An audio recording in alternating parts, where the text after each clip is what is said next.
It'll never happen to me. That's the biggest thing that they get wrong. They don't prep their weapon the right way. They don't train with it enough because they don't take it seriously because they haven't seen it happen. I think that's the biggest thing.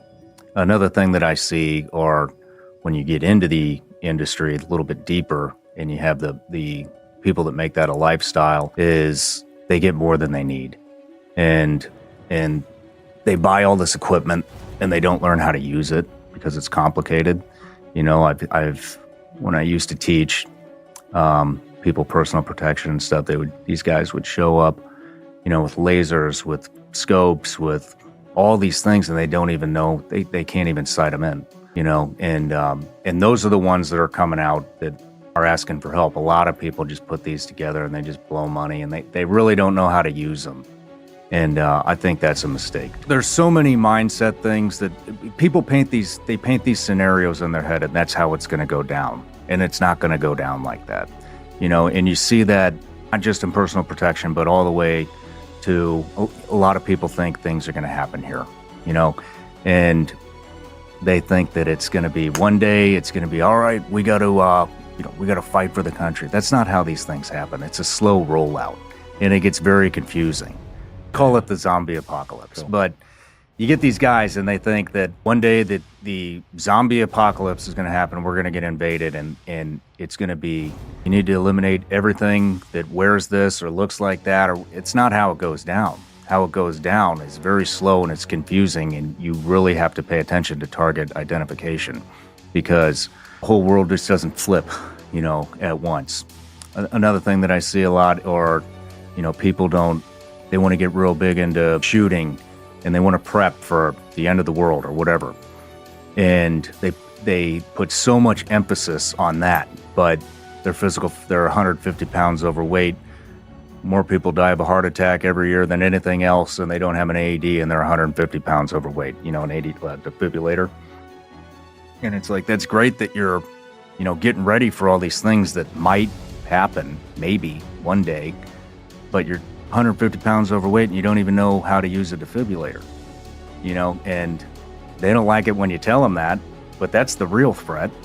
That's the most imminent threat, you know, to that person. They don't like it when you tell them that. Or you get somebody that's a lot of overweight stuff here, but I'm just going to jump on my rooftop and with all my guns. And it's like, how the hell are you even going to get up there? I mean, I'd like to see you try, but a lot of that kind of stuff, or in painting the scenarios where if somebody attacks me in a parking lot, this is how it's going to go down. That's not how it's going to go down. It's for you age somebody. I mean, there's so many processes that have to go through your head. Who's standing behind that person? Are you going to shoot them? Can you actually shoot this person? You know, are they doing to you what you think they're doing to you? Like, it takes time to process. You have to process all these things that are happening within seconds. And most people, it'll be done and gone before they even realize what the hell happened. So, does that make sense? Just, I mean, basic stuff, you know. A dog, like, to protect your house, a dog is the number one deterrent for anything, for any FBI statistics pointed that for years and years and years. Is that right? Yep, dog is the number one deterrent.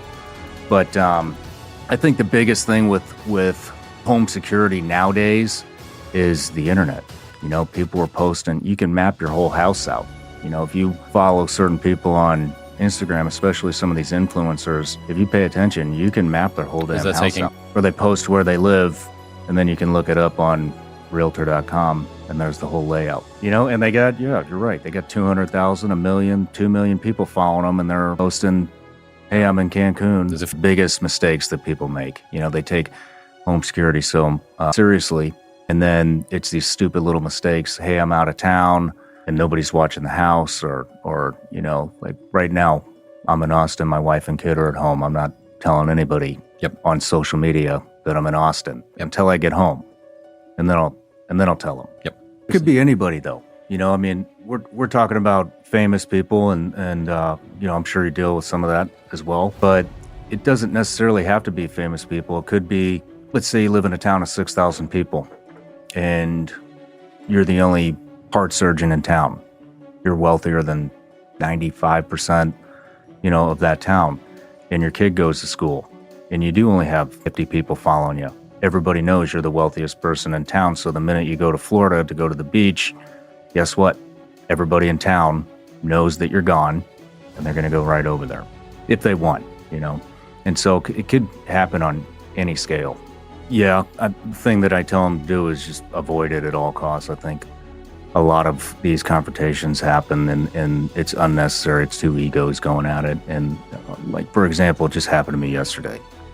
I was sitting in the park, stayed at the JW Marriott, and there's a park across the street, and homeless guy asked me for something. I was like, sorry, man, I don't have anything.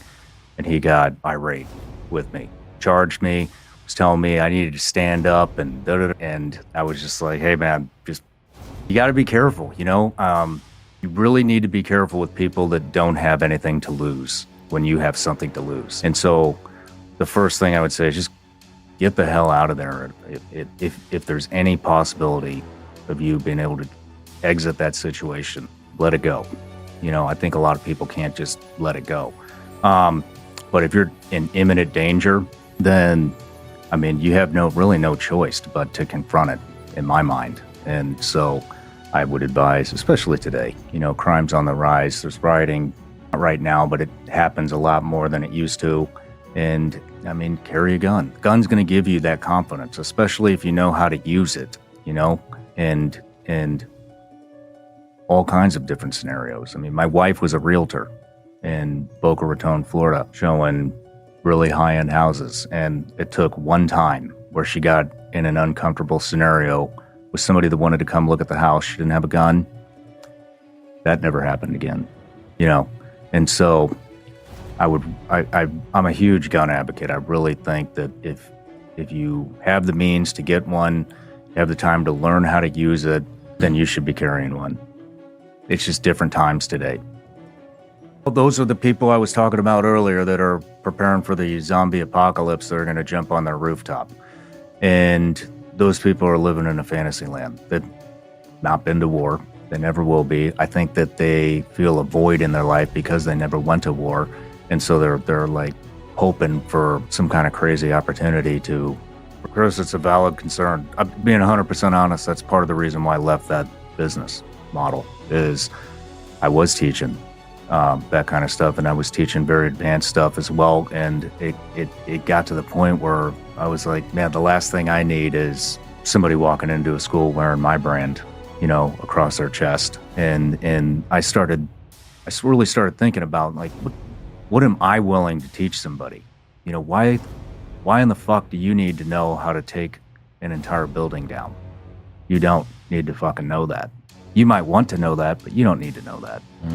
And so I brought my courses all down to just basic fundamental stuff. It's gone through my head several times, and I'm glad that it's up to the professional, that's teaching what they're willing to give up and what they're not willing to give up. But some of them may regret that one day, what they gave up.